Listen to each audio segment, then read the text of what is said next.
ఓం శ్రీ విఘ్నేశ్వరాయ నమ. వాస్తు శాస్త్ర ప్రకారమైన జ్యోతిష్య శాస్త్ర ప్రకారమైన దక్షిణ దిక్కుకు పాలకుడు వచ్చేసి యముడు, యమధర్మరాజు. మరి యమధర్మరాజు యొక్క వాహనం వచ్చేసి దున్నపోతు.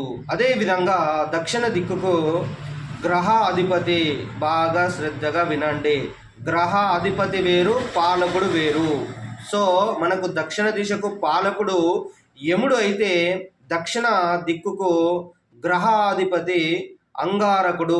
అంగారకునికి మరొక పేరే కుజుడు.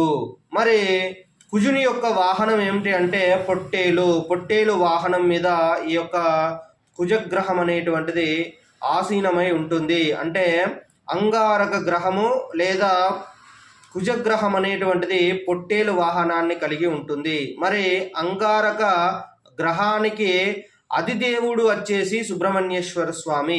మరి సుబ్రహ్మణ్యేశ్వర స్వామి వాహనం వచ్చేసి నెమలి. ఇక్కడ 3 చెప్పాను నేను.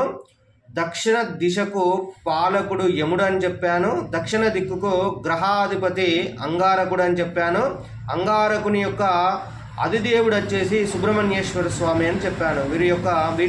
వీరి యొక్క వాహనాలు ఏమిటో కూడా చెప్పాను. అయితే సాధారణంగా కుజదోషం కలిగి ఉన్నటువంటి వారికి కూడాము దక్షిణ దిక్కు యందు కూడా దోషపూరితమై ఉంటుందని వాస్తుశాస్త్రము మనకు తెలియజేస్తుంది. అందుకనే ఈ టాపిక్ అనేటువంటిది చెప్పాను. సో ఎవరికైతే కుజదోషం అనేటువంటిది ఉంటుందో ఈ యొక్క దక్షిణ దిక్కు కూడాము దోషపూరితమై ఉంటుందని వాస్తుశాస్త్రము తెలియజేస్తుంది.